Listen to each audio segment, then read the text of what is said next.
Let's go over the relationship between the rib cage and the pelvis. We'll go over their position and appreciate how they relate to each other.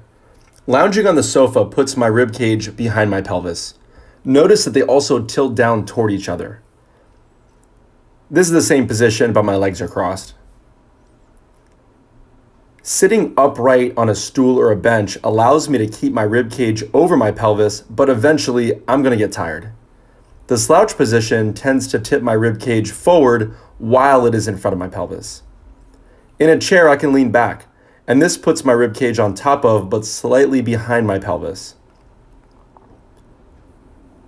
If I really want to lean on the chair and not use any core muscles, I can just hang on my backside. Once again, my rib cage is down and back. So far, most of these postures put my rib cage behind my pelvis.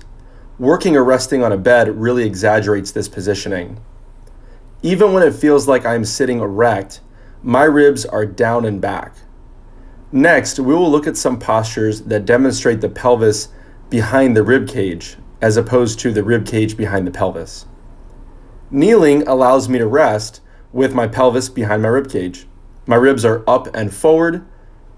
Same thing here, but my thighs are parallel. It gets uncomfortable after a while, so you can use a small kneeling bench.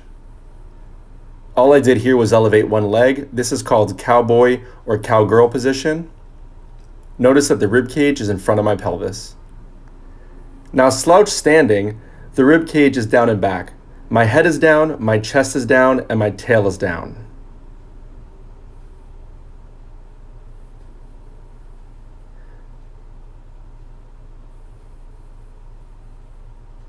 Now during erect standing, my head is up, chest is up, and tail is up.